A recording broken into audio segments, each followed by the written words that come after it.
وفي ناس عارفة انك بتجري بمرض شيكا،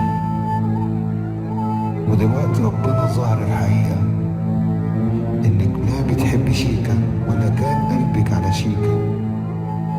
انت كل همك كان المشاهدات وعارف انه هيموت، وصورتيه كل لحظة في حياته علشان تستفادي منه في مرضه وفي موته.